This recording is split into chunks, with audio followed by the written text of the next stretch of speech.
तो sir Philip Sidney अपने text apology for poetry में कहते हैं कि a poet nothing affirms therefore never lieth, for as I take it, to lie is to affirm that to be true which is false।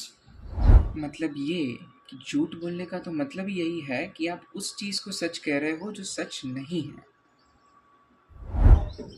तो ये point से कई लोग ऐसा भी कहते हैं कि जो फिक्टिव सेंटेंसेस है वो ordinary day to day language में भी मीनिंगफुल है, लेकिन वो सिर्फ एक ऑथर जिसने एक वर्क ऑफ फिक्शन लिखा है और एक रीडर जो उस वर्क को पढ़ रहा है, सिर्फ उन दोनों के लिए मीनिंगफुल है, क्योंकि वो दोनों कुछ कन्वेंशंस को शेयर करते हैं और वो जो सेंटेंसेस है वो एक फैक्ट की तरह असर्ट नहीं किए जाते, और तो इसलिए वो ट्रुथ और फॉल्सिटी के क्राइटेरिया में भी अप्लाई नहीं कर सकते हम। तो अब जो स्पीच एक्ट थियरी है वो भी काइंड ऑफ सेम व्यू ही रखती है।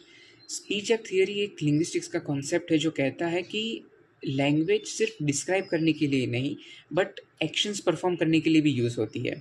और उसमें एक एक्ट है इलॉक्यूशनरी एक्ट, जिसमें actions like warning, requesting, promising are included. अब ये थियरी ऐसा कहती है कि एक राइटर ऑफ फिक्शन सिर्फ प्रिटेंड करता है किसी भी चीज़ को एजर्ट करने का, और इसलिए इलोक्यूशनरी कमिटमेंट की रिस्पॉन्सिबिलिटी उस पर नहीं आती है। अब काफ़ी सारे मॉडर्न क्रिटिक्स एक डिस्टिंक्शन बनाते हैं फिक्शनल टेक्स्ट में।